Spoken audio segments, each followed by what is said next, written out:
Maybe it's your rosé is your gateway. A gateway. I don't close them gates. Yes, and welcome to Veuve Reviews. I'm Adrian. I'm Chris. And today, what the hell have we got? Today we're doing bubbles. Bubbles. Not bubble tea.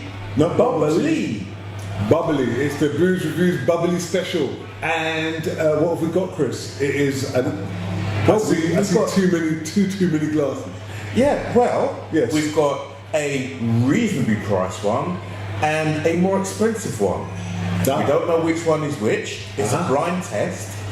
We've got some Cremant from the finest range of Tesco, and we've got some Veuve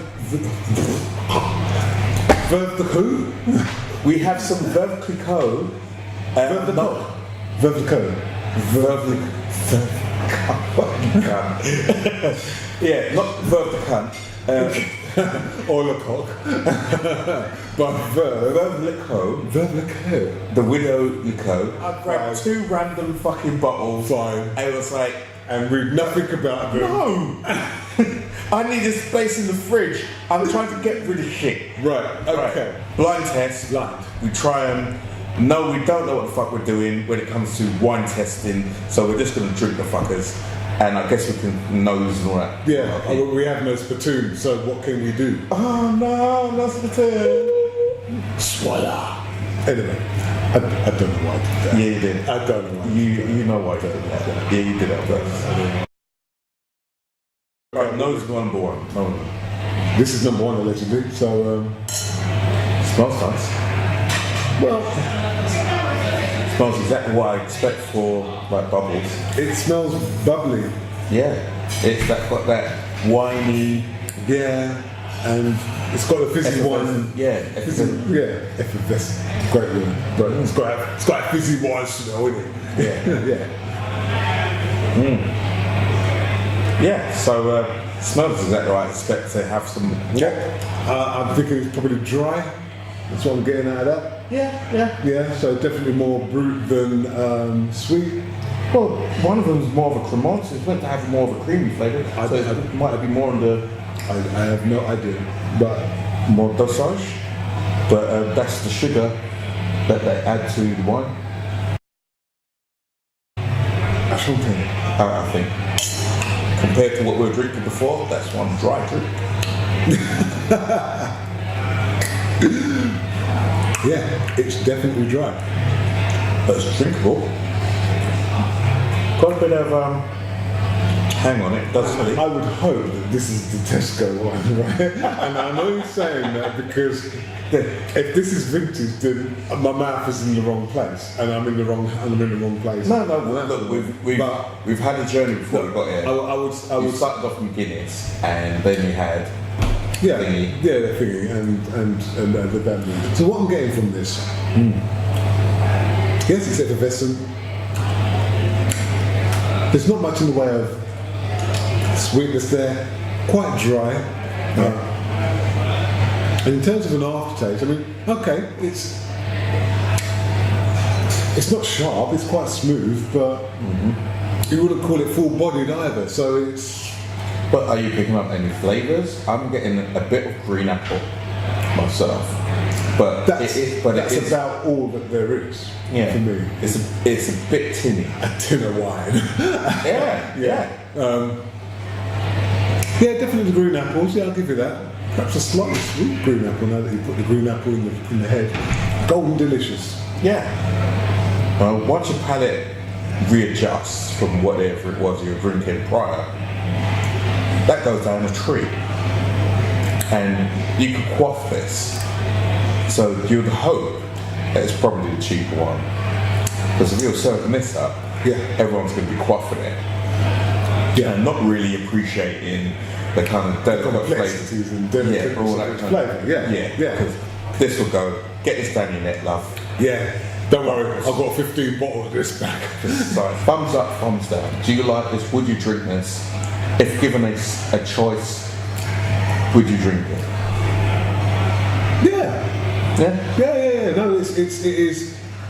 it is thoroughly drinkable. Just because I'm not jumping up and down and going, wow, I mean, I'm also not going, oh my God, where did we put the toilet? You know, it is. You're self-confessed, so you're not really into the bubbles. And No. I will look for a sweeter prosecco or champagne if I'm looking for one. I don't tend to be towards the dry end of the spectrum. I'm not sure if this is at the dry end of the spectrum or whether it's somewhere a little bit inland from that. But for me, it's perfectly drinkable. Yeah, okay. I wouldn't go, oh no, don't pour me another glass. Now, here we are.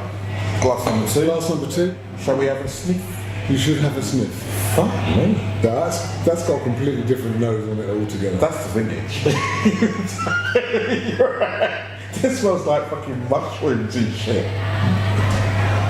What this is not is green apple, right? Let's put that right there front and centre. Oh my God. So if this is the Tesco's one, 10 out of 10 Tesco's. What the hell? Look, I've got the hairs on my neck. Okay. So you're definitely getting some old. The complexity is insane. Yeah. So first of all, I get that kind of that kind of smell you get from a fortified wine or a fortified sherry is like that sort of earthy tone that I get right there at the back. I like smelling this. Now, this too has a green apple thing going on. Yes, it does. But it's not the same in any shape or form to that. What are those brown mushrooms? The shiitake mushrooms. Yeah. Shiitake mushroom. It's got that kind of smell. It's really earthy. Really, really earthy. It's got that kind of umami smell. It's wow. Yeah, mushrooms. There's a definite kind of musk going on. Roasted aubergine. Yeah. Yeah. With roasted chestnuts. Yeah. Yes, if this isn't the vintage, I'll be quite surprised. However, shall we move on to tasting this? Why haven't stayed this huffing this? No, because huffing's great, but drinking's better. We all know that. Man, unless of course it's petrol. If you're huffing petrol, stick to huffing petrol. Don't drink petrol. I heard glue's good. Yeah, I've heard glue's good, but I don't know. Is that still good? Nah. Yeah. Champagne's better. Yeah, champagne's better. But aerosols? No, let's not talk about those. That's bad. Don't do that, kids. Kids? What? If you're a kid, then fuck off my channel. If you're an adult, do what the fuck you like because you're an adult. So sniff glue if you want. Right. Yeah. But do leave a review and tell us what it was like. No. And what brand you had. No. Don't do not condone petrol, glue, or any other kind of solvent sniffing.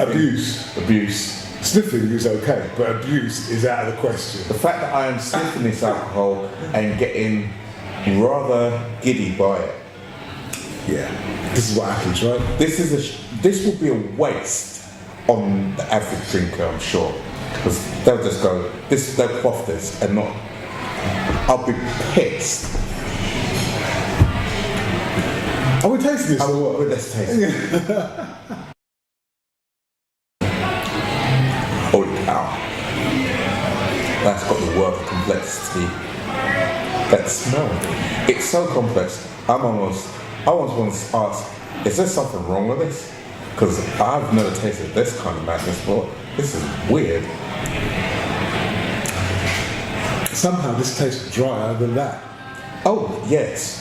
But it doesn't taste as metallic. No. It's earthy.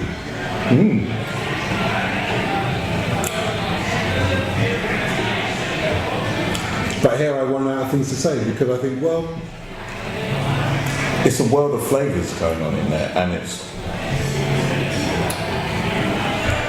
I don't know, is it the reaction with the cork that's causing such a earthy, almost woody flavour? It's deep, it's dry, but it's deep. Personally, it doesn't do anything for me. It's earthy, but yeah, I don't know. It's not as fizzy as the other. It's more of it sounds like a very delicate wine with a slight fizz. That's why I'm worried a little bit whether this has gone off or something, and all those flavours I'm getting is cork reaction or something. Well, we'd have to ask an expert. Yes, yeah. It's definitely effervescent of a sort. It's just a different character. Yeah, that's your standard Friday, Saturday night plonk. This, special occasion, even though it might have gone off, it's still got a lot more character going on. There's a lot more flavours. I can imagine pairing this with a dark red meat or even a red fruit dessert. Whereas this one, fish or burger, maybe, or anything. If you can go with that one, hey look, by the quantity, I think that one's limited edition. And that's purely on flavour. They are relatively, one slightly lighter than the other, but as you know, you can't tell jack by the colour. I don't know why people freak out about the colour, because that means shit.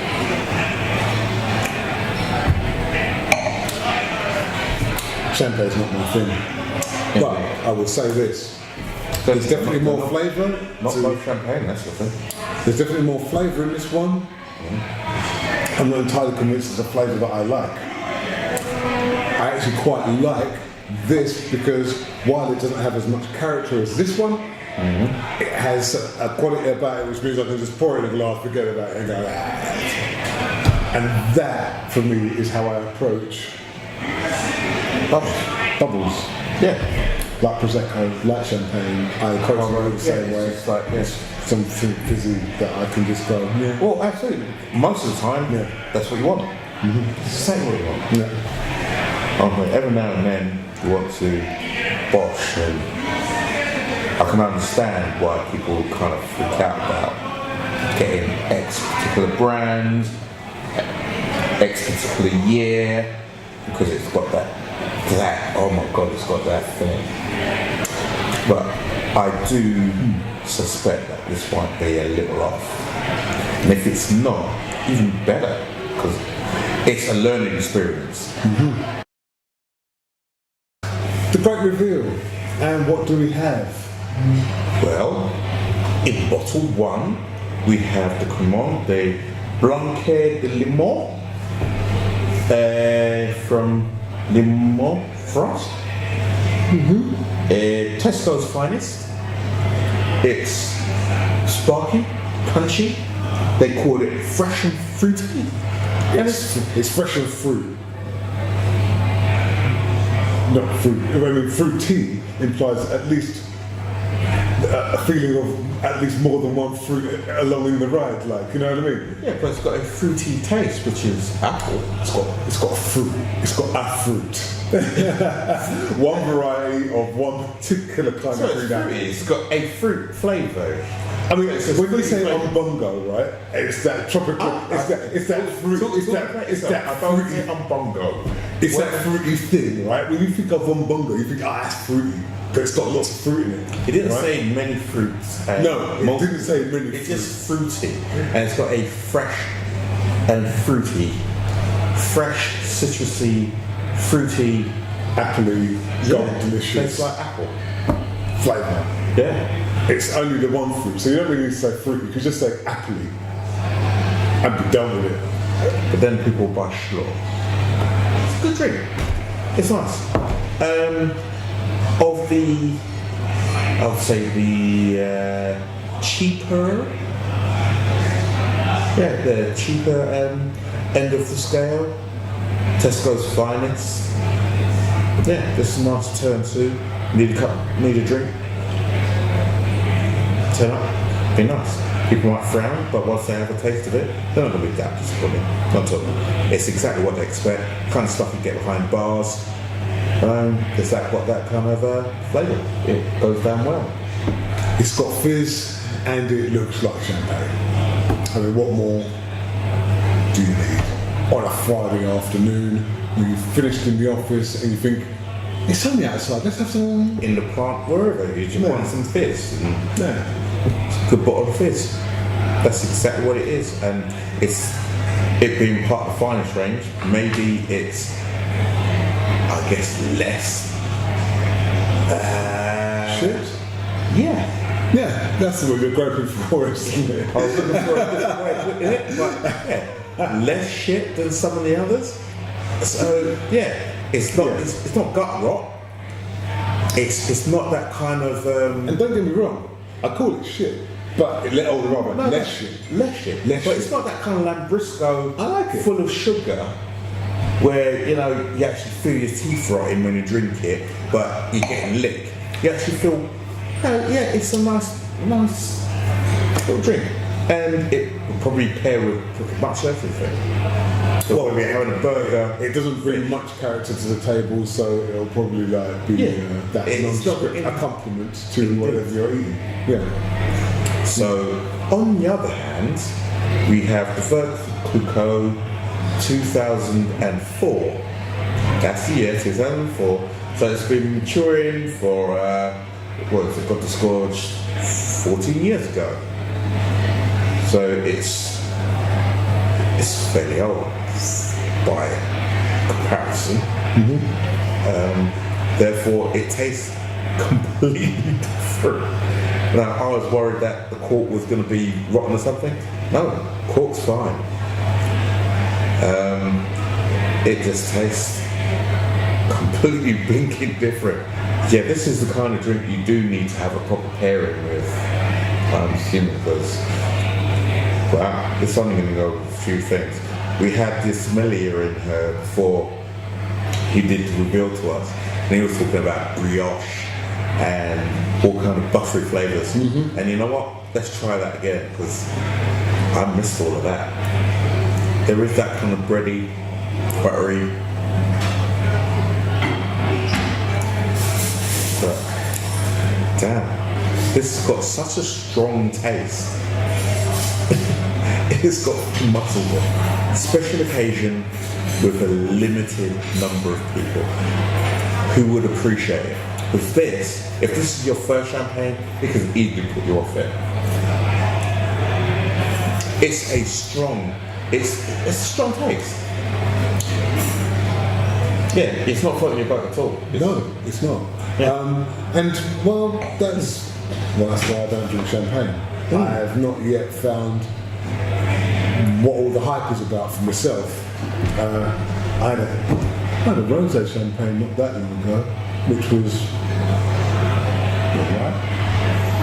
But it's whatever floats your boat. It just don't float mine. But I can appreciate that this has a great deal more character and depth than bottle number one. So hopefully that's good. Well, maybe it is. I'm interested in what the hype is about. Yeah. Why do people freak out about certain things? Why is vintage looked at as being maybe slightly better than your non-vintage? Why is the I've forgotten the name, the special cuvées described as being slightly better than your non-vintages? What's the difference in taste between special cuvées and vintages? All to play for. Randomly pick one out, and wow, we were going to send this off to the cocktail boys to start messing around with, But I don't think they'll start stoning us if we tell them to make cocktails out of this one. This one they'll make cocktails out of all day.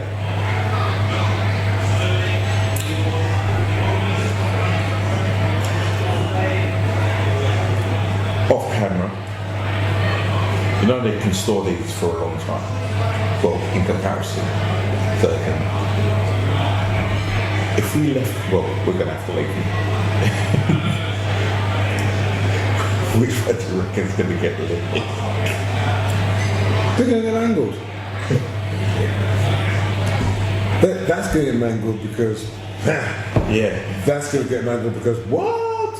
Right? So that's what you're looking at. Yeah. But yeah, no. I taste flavours, but my overriding suspicion remains someone's on the make on champagne, Yes. right? And I can't help but feel that they've taken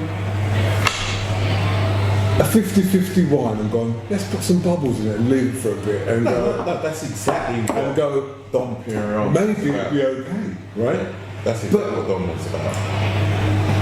But that's how I've got that's the umbrella that I hold over the whole mark, right? And I've yet to discover anything which makes me think otherwise. Okay, that was its origins, absolutely.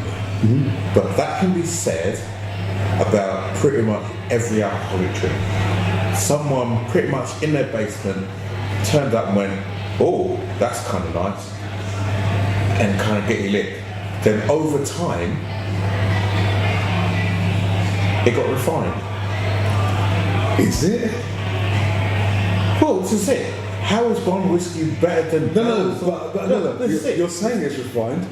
I'm asking you, is Well, it? it clearly is. This one tastes completely different. It tastes different, but is that an age thing? Is that oh we have I don't- 200 years of I don't expertise? know. I don't or know. is it simply that we left this in a barrel for 40 years and as it turns out, that's great? This I don't know. Until Yeah. we try more, then we'll get an idea. That's the whole point. Now, as a journey, that's not a journey I'm interested in. The whiskey journey I find interesting because I quite like whiskey, right? Yeah. I have not yet found. I've not found a reason for wanting to drink champagne. I've got more reasons for drinking wine than champagne. That's me personally. Yeah, but Yes, minus the fizz. That's that. For me and wine, I have a different relationship with wine than I have with bubbles. yeah. Yeah. But it's pretty much the same thing. It's like guy mashing grapes up and this shit makes you drunk. Yeah. And then But here's the thing. then someone goes, actually, to mash these grapes and these grapes, But are here's right. the thing.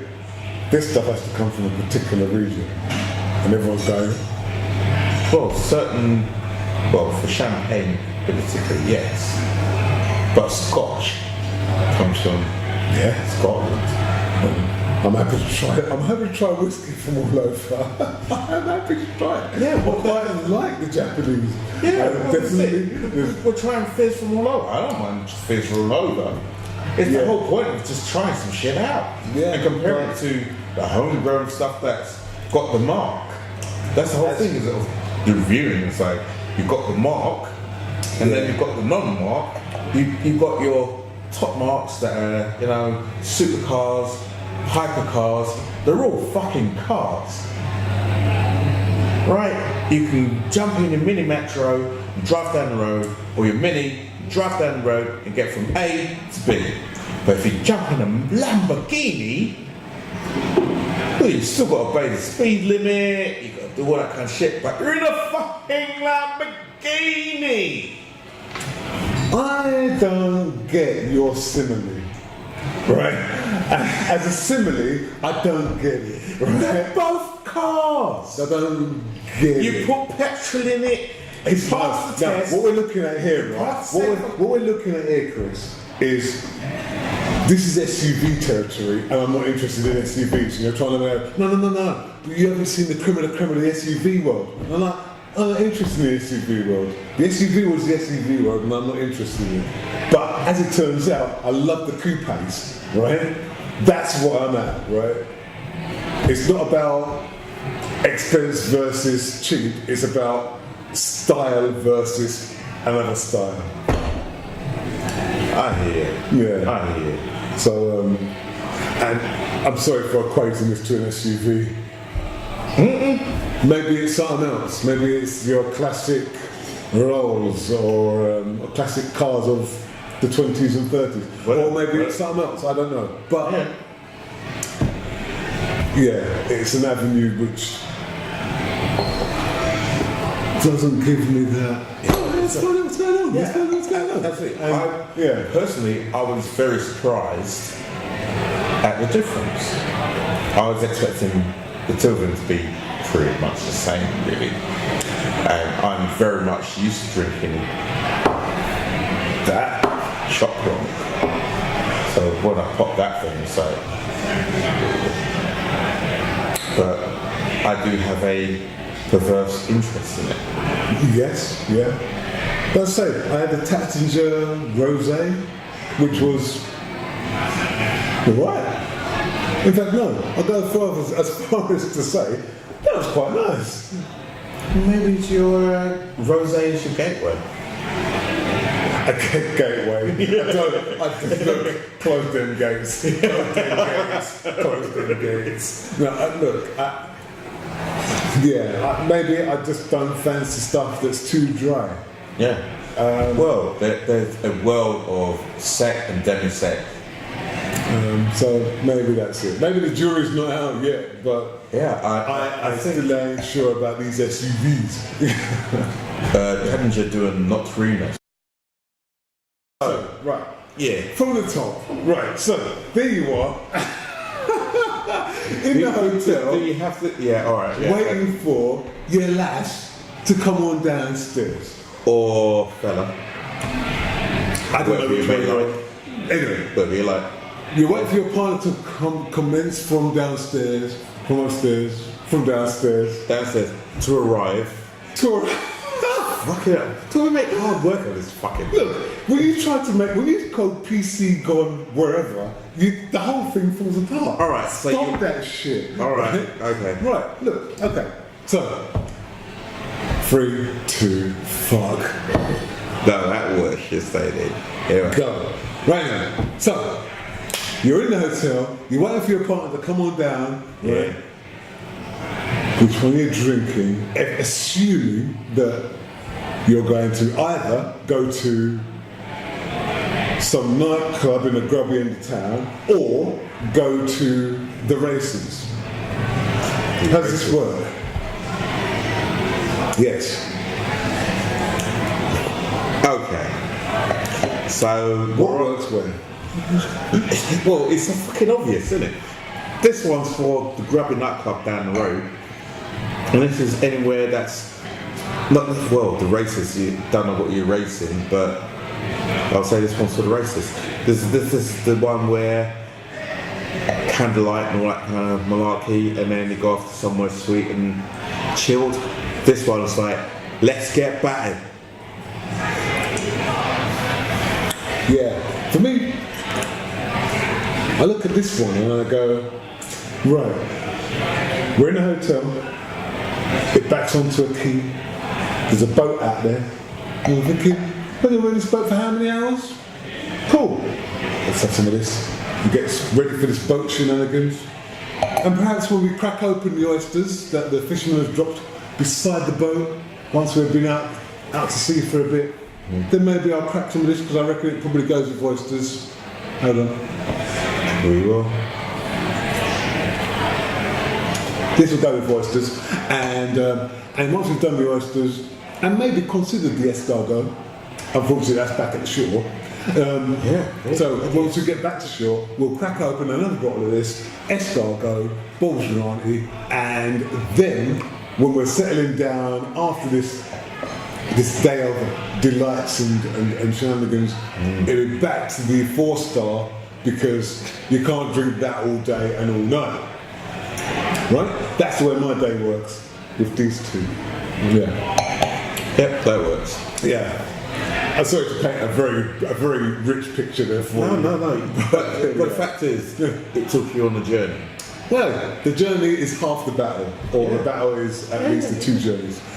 And they're definitely 2 drinks for slightly different occasions, different circumstances. Yeah. They're both valid and perfectly acceptable for what they do, and they both taste nice, and they both got the different things going for them. Yeah. Oh my god, I've just had twins. Oh fuck, I've just had twins. I mean, it's 2 sides of the same coin, right? It's like that. So I don't know. I mean, Yeah. that's what I'm saying. Yeah. So, Sommelier didn't even want to try this one. It's a shame. Which is a shame because It's missing out. It's actually pretty nice. coffee. Yeah. This could be the home for many a Bellini. Truly. Yeah. It would be sacrilege.